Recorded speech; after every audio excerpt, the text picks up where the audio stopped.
Hello and welcome to the Avrum Rosensweig show. My name is Avrum Rosensweig, and I'm delighted that you're here to watch the show today and to listen to it. Today, as the show is being recorded, we are celebrating the Yom Ha, not Yom Ha'zikaron. I'm sorry, we're Yom Ha'zikaron in Israel, which is Memorial Day. The word celebration is often used in this context, obviously not in a joyous fashion, because we are remembering 24,000 plus people who have died um, through their courage and bravery fighting in the IDF, as well as those who have perished through terrorist attacks. Now, that number now includes, since 2023, Jews and non Jews, and I think that's highly appropriate. We talked to Gabrielle Klein this morning, and that interview is already posted. Gabrielle's a doctor who lives in the territories, and she is a doctor to a Haredi community. But more appropriate for this day, she lost somebody not so long ago, her daughter's fiance, and also her son was fighting on October 7th, and he courageously and bravely, together with his fellow soldiers, fought off terrorists for many, many hours. His arm was injured, and he's working on rehab. Hopefully, he'll get use of that again. But Gabrielle's a very special woman, and she obviously takes this day very, very seriously, and as we all should. So find a moment of silence in your life to remember those Jews who have fought on our behalf everywhere in the diaspora, in Israel, and also for those non Jews who have perished in terrorist attacks as well. Today, I'm very honored to have as my guest Heather Stone. Heather, how you doing? I'm fine. Thank you very much, Avram. Straight from Israel. You're welcome. Heather is a frequent spokesperson in both Israeli and international media on issues of American politics. She's a vice chair of the American Democrats in Israel, and she served as the chair of Democrats abroad in Israel. Heather is visually impaired since 2017. And I was introduced to her through Noah Braun, who many of you may remember. He's the founding CEO of the Israel Guide Dog Center for the Blind. For the purpose of this show, we are going to use the phrase visually impaired as opposed to blind. And I'm sure that we're going to have a very meaningful time together. So once again, Heather, thanks for joining us. I really appreciate your time. Pleasure. So today is Yom Ha'zikaron. It's Memorial Day in Israel. We are celebrating it here in Toronto as well, in Ontario, Canada, across North America, in the diaspora. It's a very sad day, and I'm wondering how are you feeling? Yeah, I'm also feeling very sad. I listened to all the speeches from Mount Herzl this evening, and stood for the siren this evening at 8 p.m. I was very touched by President Herzog's comments and very moved by Herzi Halevi, the chief of staff's speech, in which he once again said quite clearly that he takes full responsibility for the Mhm. events of October 7th, Mhm.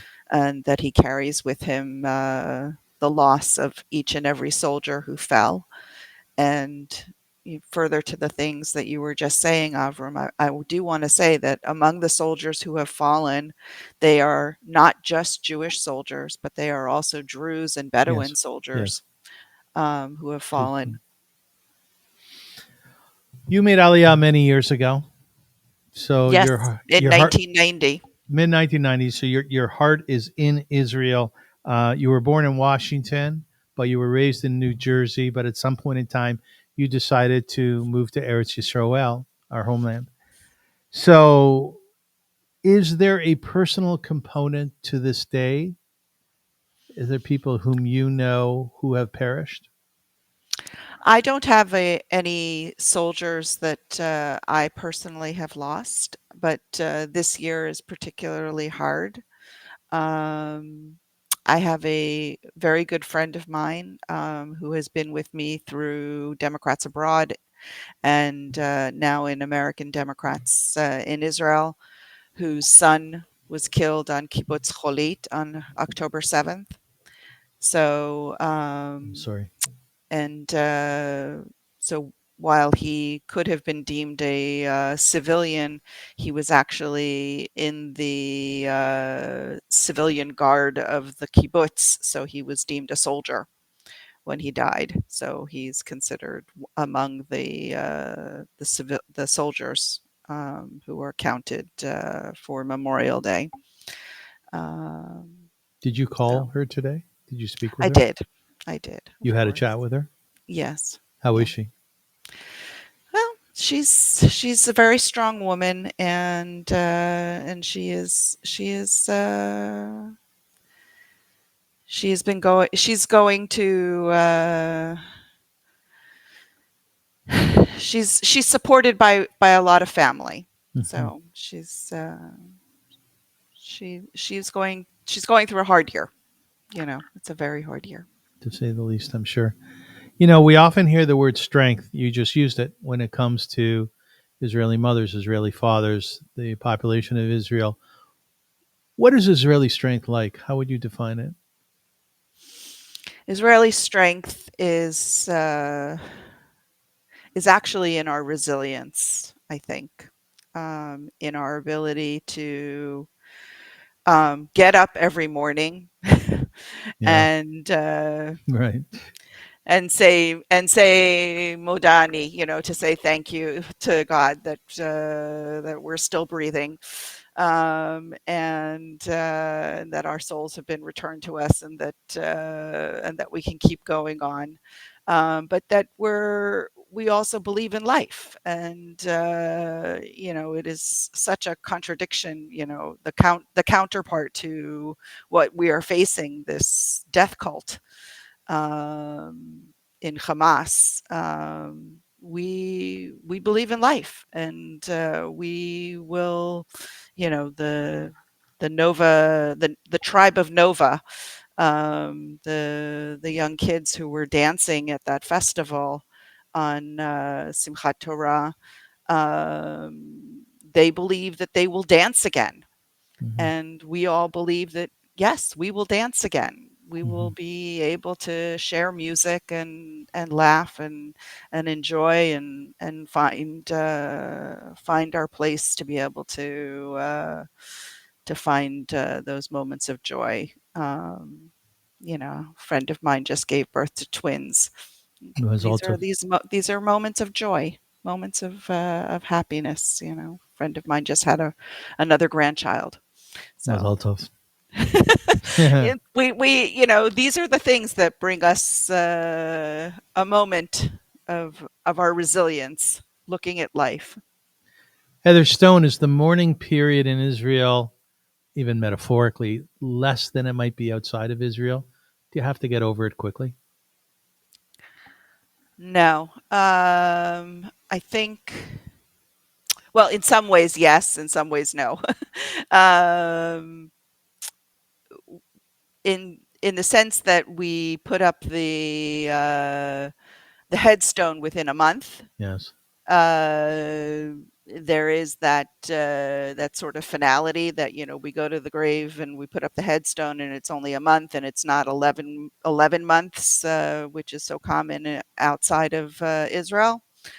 But that first year is really hard, and people do take it pretty seriously and do you know count those months, and do whether or not you're religious, that first year is a really hard year. There's so many Yes, markers. There are so many markers for there are. people, regardless of how religious they are. Yeah, so I'm coming at it a little bit differently. I remember when I was in Israel in yeshiva, and afterwards there would be a bomb threat in central Jerusalem at a cafe where we were at. They would clear the cafe, and if a bomb was actually triggered, that cafe would be up and running within hours. I saw after October 7th, and everybody's privy to this, that there were responses to Nova, what happened there, these young kids who were partying, and there was a huge massacre there on that day.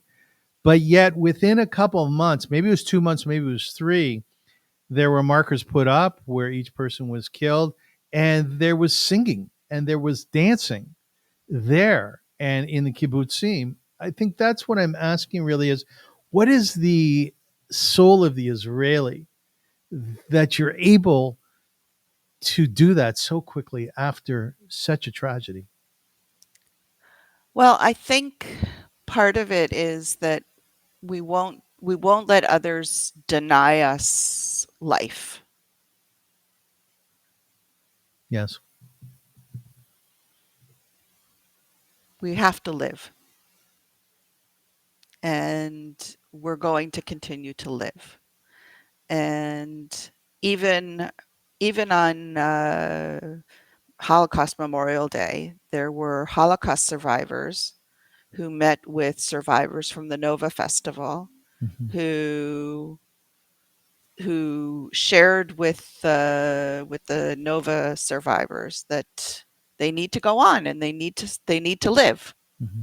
And sharing that important advice one to the other of having lived through a shocking, horrible atrocity. um, it's an important life lesson. This wonderful 80 something year old, 90 something year old woman Mm-hmm.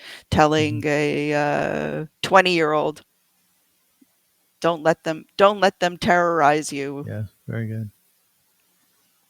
Go out and dance. Yeah, go dance. Exactly. Are you at all surprised at your own strength? Um, sometimes, sometimes, but uh, I'm surrounded by people who this is the way we live. Yeah. I know that my family in America thinks I'm crazy, but Well, why did they think that, Heather? because I live here. Just because you live there. Yes. Yeah. Yeah. You said But that 15 years ago or so, you actually contemplated for a little bit leaving, but you said you haven't thought about it since. I think it was even more than that. There was a time when I thought about leaving, and there was a time before I got married that I thought about leaving, and it was sort of fleeting. There was a time around the time that I got divorced, but then it was clear that I wasn't going to be able to leave because the kids were small, and my Mhm. my ex-husband was definitely not going to agree to split custody or international split custody. So that was never going to happen. And then I thought about it that, well, the kids get big and I can leave, but then it was like, this is just far too complicated. I have a life, Might as I well have a stay put. job, I had a good job. I was a partner in a law firm, big law firm. Would you say you have a good life in Israel? I do. I do have a good life in Israel. I do. Good. 2017, you lost your sight. I did. Can you tell us what happened? Sure. About 10 years before that, I was suffering from terrible headaches, Mm-hmm. migraines, which my neurologist said were connected to hormonal fluctuations. But before he gave me medication, he sent me for an MRI. And as a result of the MRI, they diagnosed me as having two benign tumors in my brain. And he said, we don't have to do anything about it. You just have to keep an eye on it. You have to go and do an MRI every year and just make sure that they don't grow. Mm-hmm. And I did these MRIs annually and kept an eye on the tumors. And for 10 years, nothing happened until just around 2017, 2016. They started to grow. One of them started to grow, sorry. And the doctors recommended that I have one of them removed. And I went in for surgery to have one of the tumors removed. And the surgeon surprised me by removing both of the tumors, even though when I asked about that before the surgery, he explained to me that he could not possibly remove the other one because the access was inappropriate to go in from the right side and take out the one on the left side. Mm-hmm. But he did. And as a result, my optic nerves on both left and right were damaged. And I'm left with a small residual amount of vision in my right eye, and no vision at all in my left eye. And I stopped working. I had to relearn everything, how to function at home, how to function outside, how to use a white cane. A few years later, I got a guide dog, which is how I got to know Noach. And you got to know me. That's how I got to know you. Heather, do you what was it like when you woke up and your sight was Oh, it was virtually gone? shocking. It was shocking. And the doctors were shocked. They couldn't believe that that had happened. And I went for a full battery of tests, and I was in the hospital for a full week afterwards because they kept running tests after tests after tests to see if they could figure out what had happened. And that was what had happened. How long was it before you understood that you were visually impaired, potentially for life? Actually, it was about 6 months because the vision in my right eye fluctuated. It wasn't. It wasn't fixed for about 6 months. It kept changing, and I couldn't figure out what I could and couldn't see. Mm-hmm. And then after about 6 months, it settled. Part of it was also that I had a lot of swelling in my head from the surgery that finally subsided after about 5-6 months. How did you see yourself after you had lost your sight? Were you angry? Were you a victim? Was it all of the above? I was angry and I was depressed. Yeah. I spent a long time being depressed. But at the same time, I had two kids who were in middle school going into high school, and I needed to be there for them. And I needed to make sure that I didn't create a depressing environment for my kids. Yes. So I put myself into therapy and did my best to make sure that my kids didn't end up being damaged terribly by having a depressed mother. So I did my damnedest to pull myself out of it. You have a strong spirit, don't you? I do. You do. It's like inimitable. Is that your uh, mom or is that your dad? Where do you get that my from? mom. Oh, What it's is she? definitely What mom. is she like? Your mom? Oh, my mom, Zichron Alavracha. She passed away. I'm sorry. Yeah. She was definitely a lioness. Was she? Can you Yeah. give me an example? Um, oh, so let's see. Uh, Once upon a time, I ran a puppet show business. Did you? Yeah, I ran a puppet show That business was when I was a before you were kid. a lawyer, was Yeah, it? before I was a lawyer, when I was a kid. Puppet Um, show law. I get that. Yeah. yeah, but anyway, I was in business law. Yeah, I Okay, I get it. was mergers and acquisitions. My Oh, first okay. business. Okay, Got it. so anyway, so I ran this puppet show business, and my girlfriend and I got dropped off at to do a puppet show, and this woman made us go around the back to go in through the service entrance, the servants entrance. and treated us much like the help, Yeah. and then tried to stiff us on how much to pay us.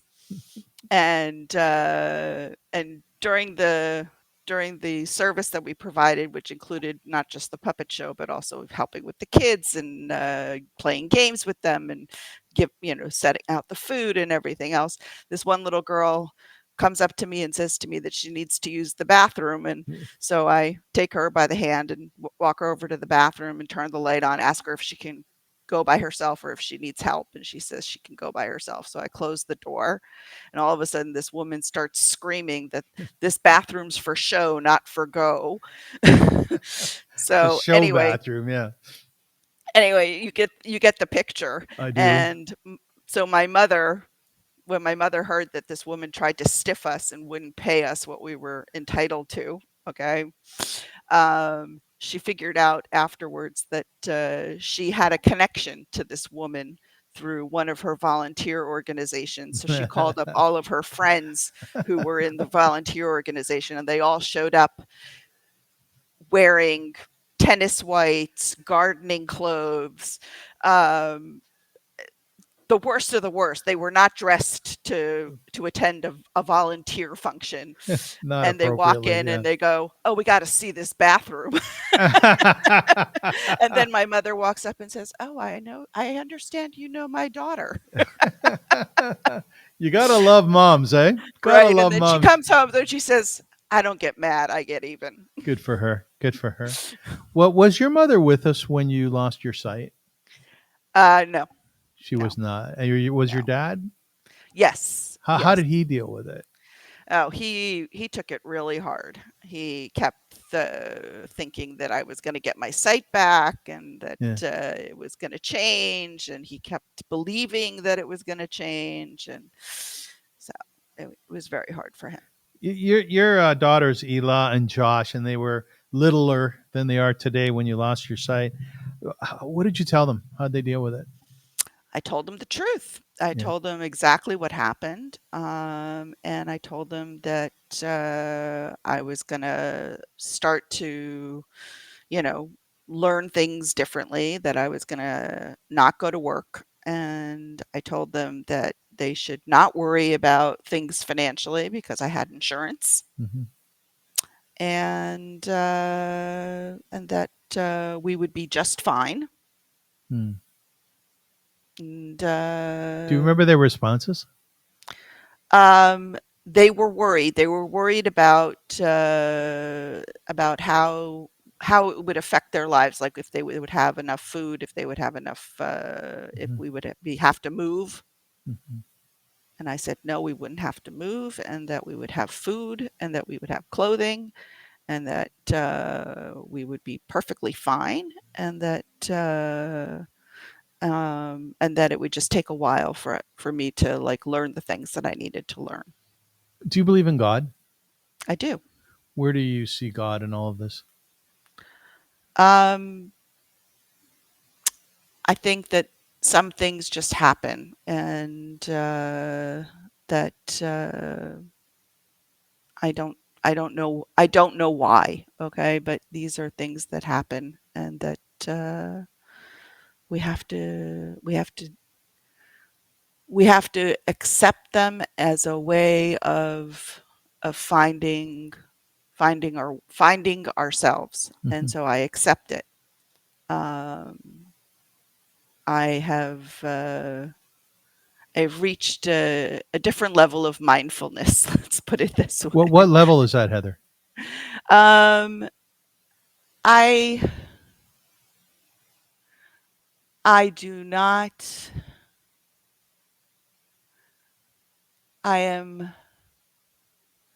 I accept that what I have, and I am not looking for what I don't have. Hmm. Okay.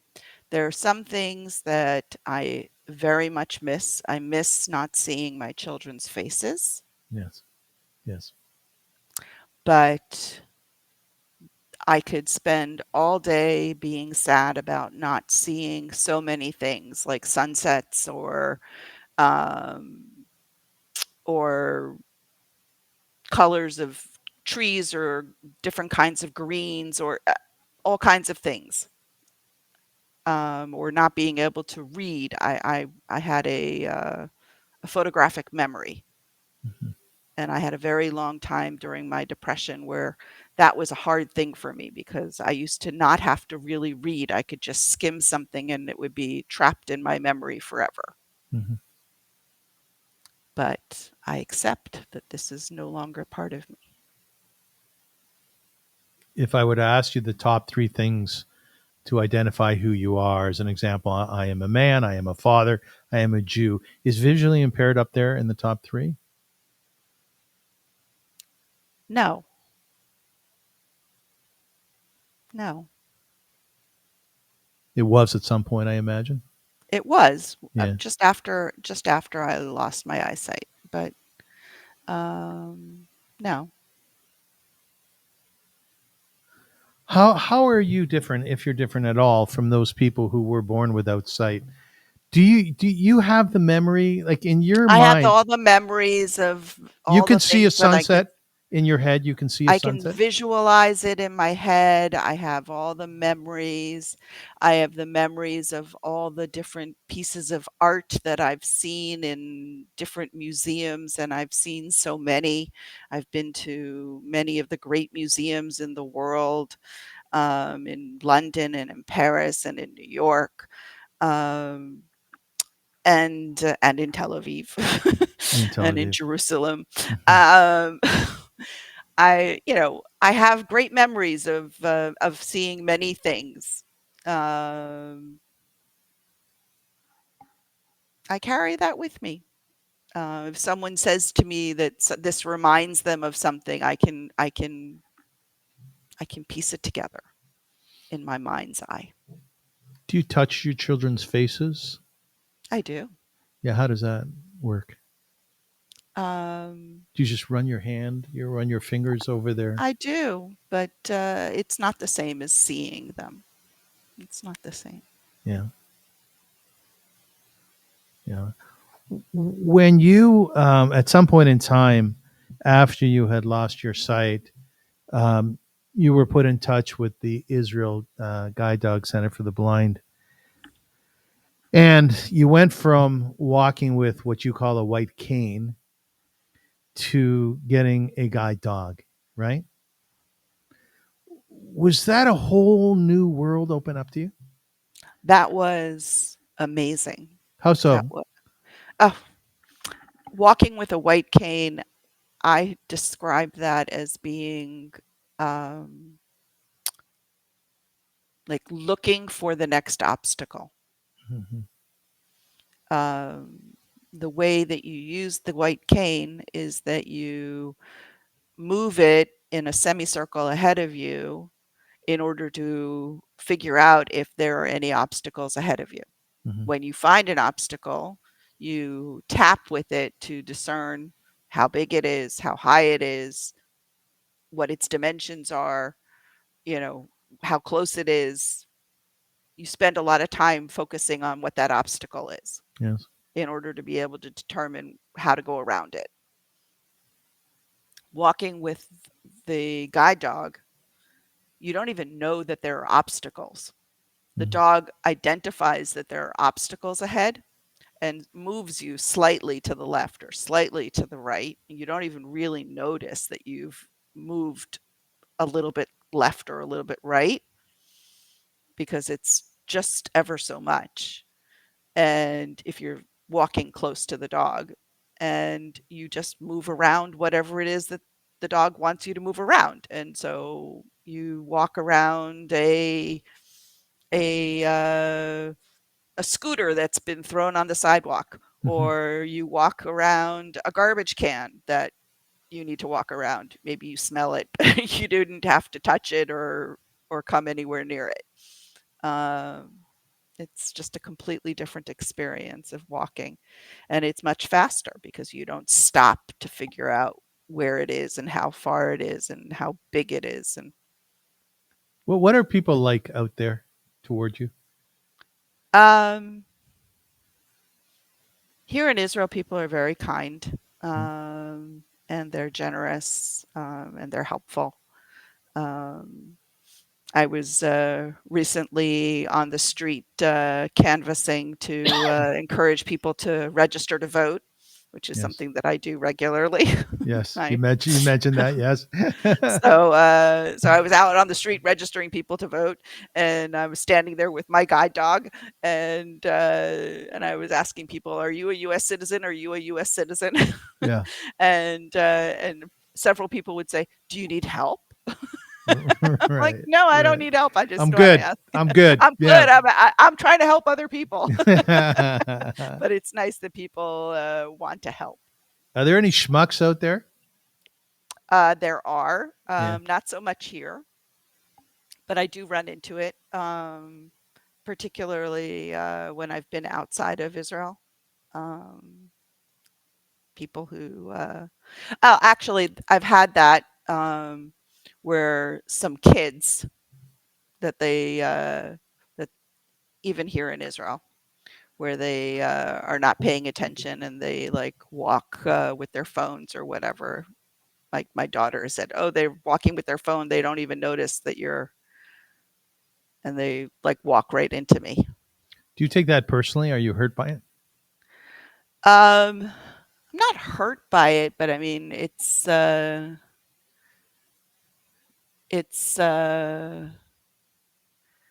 a little bit shocking, like you're not prepared for it. When things like that happen, you don't know where it came from, kind of Yes. thing.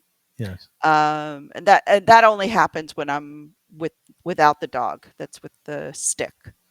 Yeah, I'm walking with the stick because if I was with the dog, she would have moved me. Why would you use the stick today?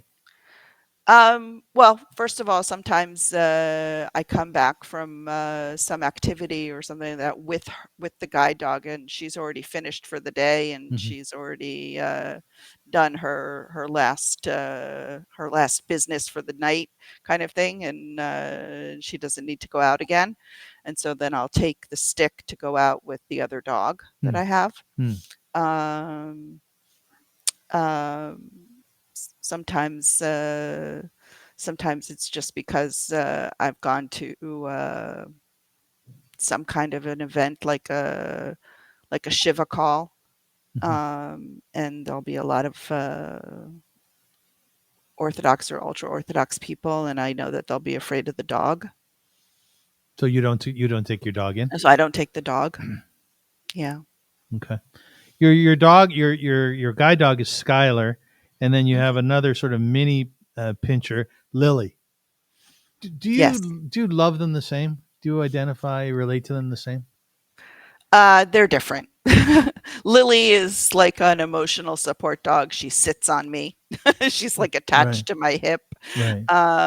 because she's small, and I've had her for 14 years. And she is also very jealous of Schyler. Oh, she is, eh? Oh, she is very jealous of Schyler. How does that play out? She torments Schyler. Oi. Um, Oi. yeah, yeah, she's a Skylar's such a bully. nice dog. I know, but she's a bully. She's definitely a bully. So every now and then she like, jumps on Schyler and says, "No, no, you can't have any water. I said no water for you." How does Skylar respond? She like crawls off into a corner and she's like, "Okay, Lily, I won't have any Oi. water." Oi. Poor Skylar, my God. Yeah. But it's a bit dramatic of a question. Do you love them the same?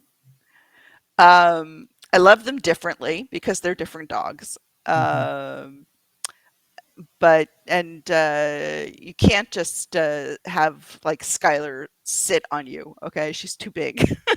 She's But way you too can big, yeah. yeah, you can but you can sit on the floor with her and like pet her and enjoy being when she's just a dog, not being a guide dog. And she's very sweet. She's really very sweet. What I'm really asking, Heather, is Skylar an extension of you? You know, people talk about, not a complete analogy. People talk about playing their guitar in a way that it's part of them. It's an extension of their fingers. You know, of their music, of their mind, is because Schyler goes with you. She's directs you in many ways. Is she an extension of you at this point? Yeah, she is. Yeah, she goes with me almost everywhere, and yeah, yeah, I take her everywhere with me. If I can, if if I have the chance to take her with me, I definitely take her with me. I enjoy being with her, I and imagine you would. Yeah, I imagine you would. yeah. I mean, these are sweet, sweet dogs, right? Oh, she is adorable. They're She's Labradors. They're gorgeous, Yeah, she is very cute. right? October 7th comes, and soon enough, the sirens start going. It's scary as hell for anybody. I've spoken to many Israelis since October 7th about their experiences. That siren is daunting. It's a scary sound, right? It sure is. It is, right? It's terrible.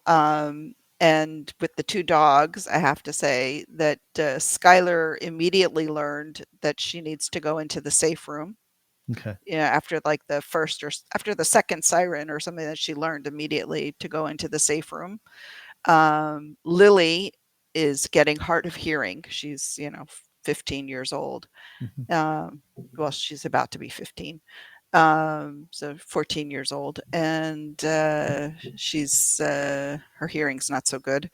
So we have to find her and pick her up and bring her into the safe room. And you have 90 seconds. And you have 90 seconds where we live. So my daughter and I would have to locate her and pick her up and bring her.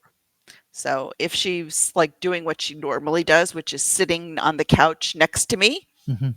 that's easy. But if she was upstairs on the roof, in the sun, or somewhere else, then we have to go looking for her because she doesn't hear it. She didn't hear the sirens. So we would have to go looking for her and grab her. But one good thing was that Schyler was already in the room waiting for us. And now with the sirens that we had for Holocaust Memorial Day and for today with um, the Fallen Soldiers Memorial Day, um, though the siren is different, it's not a rising and falling siren; it's a steady siren. But still, she went right into the safe room. Do you have to go downstairs? No, no, it's right on my floor. It's in my house. So it's in your house. How did Schyler learn to go there? Because the first couple of times that it went, we took her into the room. And she picks up on that. She knows. She's very smart. She only has to do something once or twice before she learns something.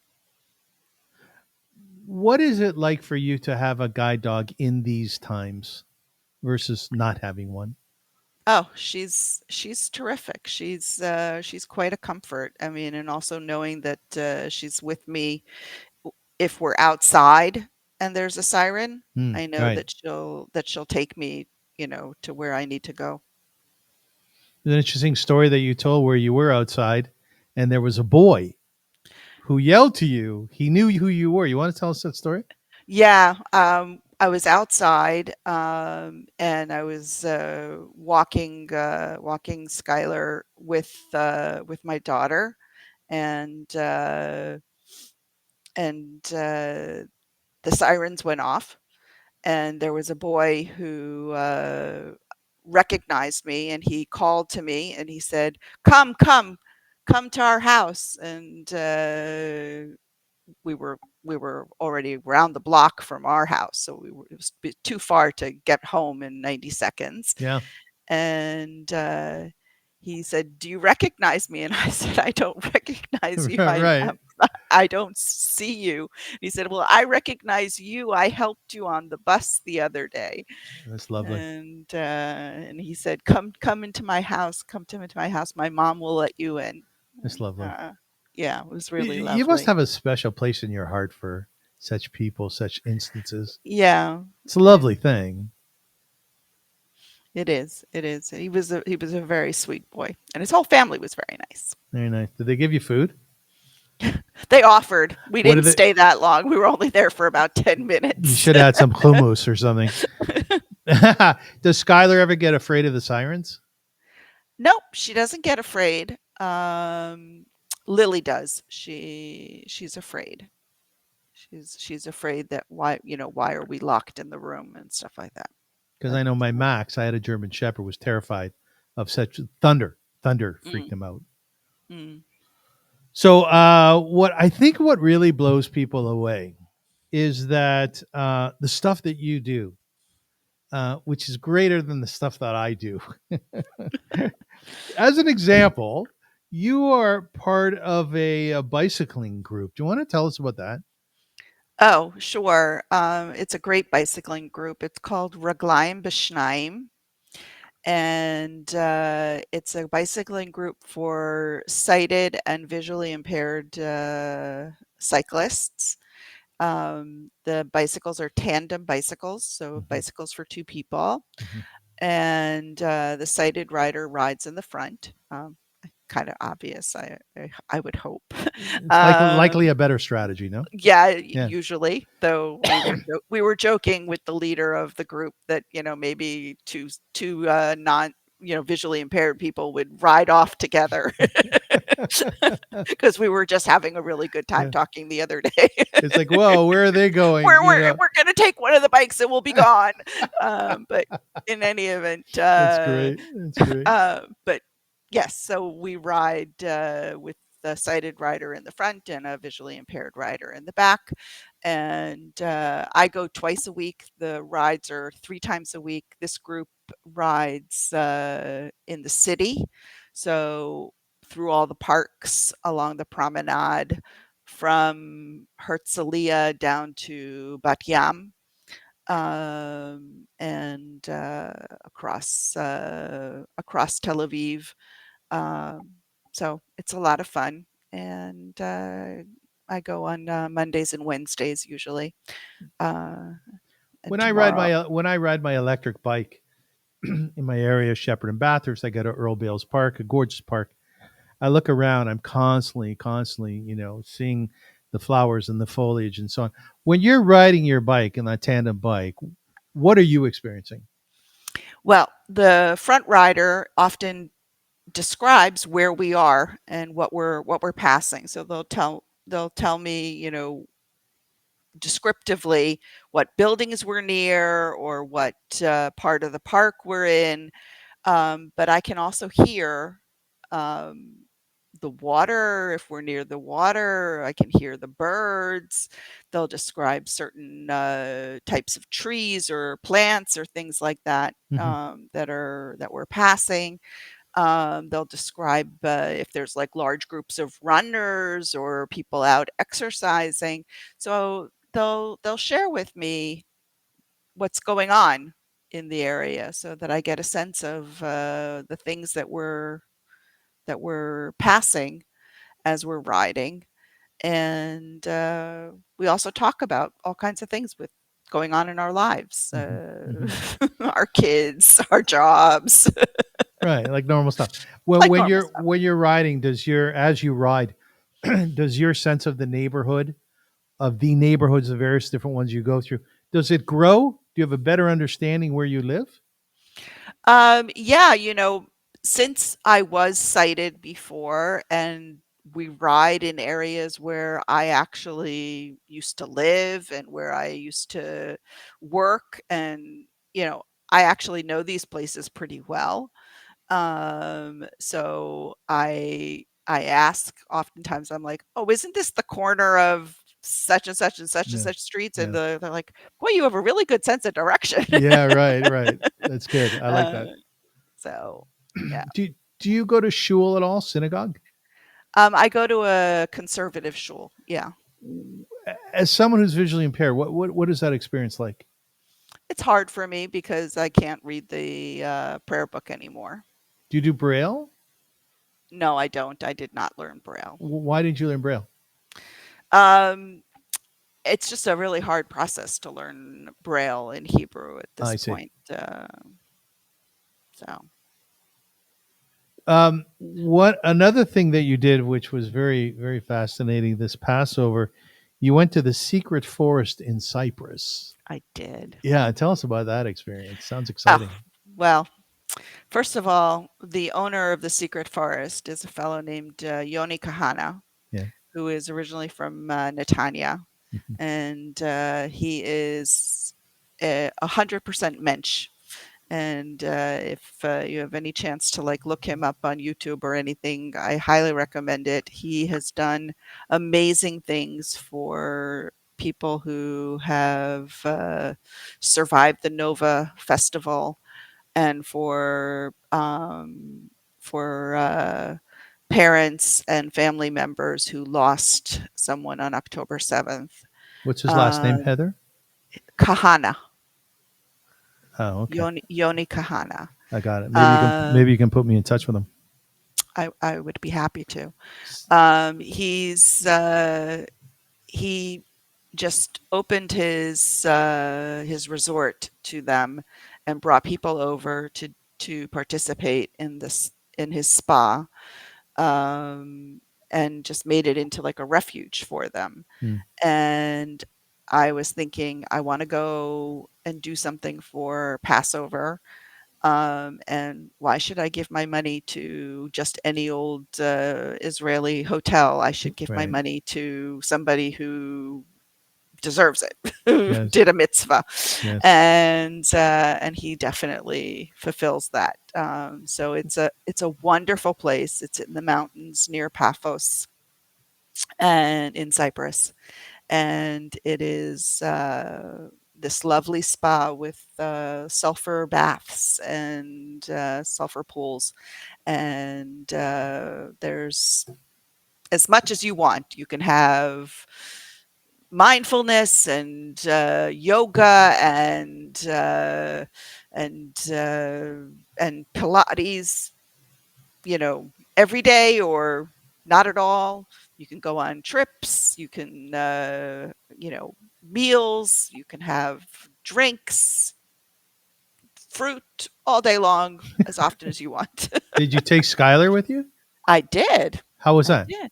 It was, well, it was at first they were a little bit confused and concerned that maybe she would disturb all the guests or something like that. And when we got there, there were people who had been that had raised guide dogs with the guide dog center. Hmm. Um, Everybody was happy to see Schyler. There were people who stood in line to pet Schyler when Schyler was off duty. Hmm. Um, I stood in line so literally. literally stood in line. They were Yeah. like, "Oh, she's off duty. We can pet her now." Yeah. Yeah. I get So that. I understand that. they were very happy to have her there. Nobody was upset that she was there. They were all thrilled that she was there. That So must be so nice for you. so the next time somebody comes with a guide dog, they'll be like, "Oh yeah, we had Schyler last time. We're happy to have guide dogs." So That's lovely.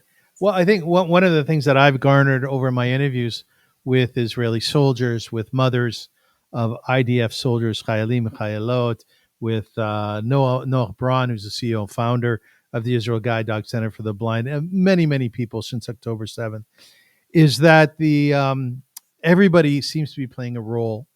Everybody seems to be coming together at this time to make the lives of those suffering and the lives of people in general better. Now, you are involved with IDF dogs, right? I am. That's your Yes. role in what we call Achdut, the unity of the Jewish people, of the Israelis at this time. Explain to us how that works. Sure. So there is a an officer in the army. Her name is Major Maitar Sella, Mhm. and she is um, with the what is it? The um, wounded soldiers unit, Yes. um, and she herself has post trauma, and she has a service dog. Mhm. And she put together a program initially outside of the army with her service dog to bring together people who have service dogs, guide dogs, therapy dogs, dogs that were in training to become guide dogs, and dogs that had failed. What do you mean by that? Dogs that failed? Dogs that had been in the program to become guide dogs and had managed to fail and flunk out of the program, and Like they had like just couldn't concentrate they and couldn't concentrate and managed to and just became regular dogs. regular dogs. Yeah. And anyway, but she brought these people together to volunteer under the rubric of what she called Klavim Betzav Shmone, dogs who were in Army Reserve, Mhm. and and bringing them to go to the hospitals, to the sections of the hospital where the soldiers are doing rehab, Yeah. mostly, Yeah. and also to the departments where the soldiers are hospitalized for their surgeries, provided that they were in stable enough condition. Mhm. So I volunteered to go to Ichilov Hospital in Tel Aviv and to Sheba Hospital outside of Tel Aviv. But she's been going to many of the hospitals all around the country, and she has volunteers going with her to the other hospitals. And it's a wonderful program. The soldiers love to have the dogs come because there's nothing like a wet nose to make you happy. Nicely said. And so Nicely that's said. what we do. That's what we do. Yeah. We No. Tell put us a walk. bandana on the dog and a t-shirt on me, and we go to the hospital. And So give us an experience. Tell us something that you've done. so we go and we walk around in the department at the rehab center at Ichlov, for instance, and we sit and we talk to the soldiers and find out how they're doing. We see them week to week, and sometimes we see them going from being in bed only to the point where they get onto crutches, to when they get to the point where they're with a cane, to the point when they're released. So that process can take several weeks or several months, Mhm. depending upon how serious the injury is. But it's wonderful to be with them through that process as they go through it, and they love to be with the dogs because it allows them to focus their energies on something or someone else and not themselves. Nothing like a wet nose. Nothing like a wet nose. Nothing like a wet nose. How are you with the soldier? Heather, you go, "Echat Margish, how are you doing?" And the fellow goes, Actually, I'm really not so great. I'm really sad. I'm not doing so well." Are you good with that? Are you good in response? Yeah, I'm good with that. Like, you It's know what like to say? I do. It's like, yeah, we all have those days. That's it's okay. There, you can be with that. That's okay. Would you like to pet the dog? And do you find when they pet the dog that Sometimes they're, that just lets them the mood let will them be change? with the dog. It's okay. You don't have to talk. You don't have to Yeah. talk. Nobody's forcing you to talk. You can just pet the dog if you want. You must be so enamored by dogs. I am. I What they love can, dogs. it's amazing what they can do, isn't it? Yeah, they release endorphins. Do they? They do. Petting a dog and releases endorphins. Yeah. I mean, is like Schyler one of your best friends? She is. Oh, it's so beautiful. I love that. She is. And I've also met a couple of soldiers who've lost their vision, and Mhm. and I've spoken with their family members, and I've told them that I'm happy to talk to them more as they go through their process. As Do they they, follow up with you? yeah, yeah, What do you tell them?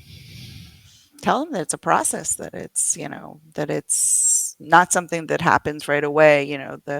Their family is already running ahead to like signing up with the guide dog center. I was like, it's got to come from from the soldier himself. He's got to be ready. You can't do it for him. Do they believe you? No. Yeah. Like Yeah. when Yeah. he's ready, then, you know, no. Heather Stone, you're magnificent. You're lovely. Thank you. Oh, I so enjoyed this talk with you. Thank you so much. We would be remiss if we didn't talk about the importance of voting, right?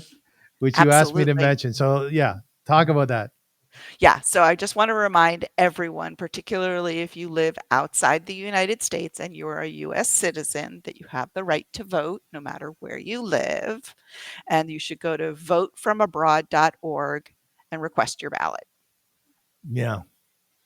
I I started this show because I wanted people to recognize the beauty of humankind. I think that it's absolutely incredible what we have done over the last, whatever your predilection is, 5,000 years, 2 billion years, whatever it is. And I don't think we see it enough. So my idea was to bring people on whom I can speak with who have a wonderful story to tell, who are inspiring, and to be able to see, look, this is who we are. This is what we've done. Now, in your case, you went through such a difficult time, but yet you've stepped up. You've really risen to the occasion. And I'm not suggesting there aren't very hard times. I'm sure there are. But I am so impressed, honestly. I'm not just being nice here. I'm so impressed with your strong spirit. And I remember your mother too, and that story you told, right? And I have to say, kol hakavod, well done. Honestly, you're doing such a beautiful job. Your kids are so lucky to have you. They really are. Thank you. I'm a bit verklempt here. You're Anyways, embarrassing me. yeah, I'm embarrassing myself, I think, too. No, but I think it's so important to say that because you just don't come across as a victim. You come across more so as someone who's living life, and that's a very special thing. Well, Eh, part of being Israeli. I think it is, right? Yeah, I think it is. So on this Yom Ha'zikaron, we would ask everybody, please, once again, to take a moment of silence for yourself, for your family, for your friends, for your loved ones.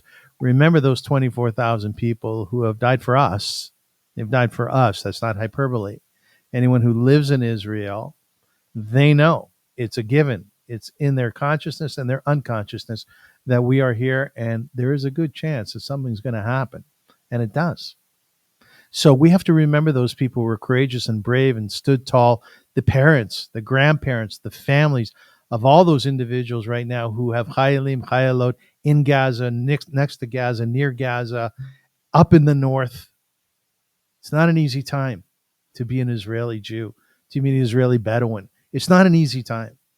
So let's take our time and pay honor to what they are doing for every Jew around the world. And I would argue for humankind. And with that, I'd like to once again thank Heather Stone. And it was really marvelous talking with you. You did a beautiful job. And I look forward to doing another interview with you down the road. Thank you. Thanks for watching the Avrum Rosensweig Show. We will be back soon. Have a very beautiful day. I'm Yisrael Chai.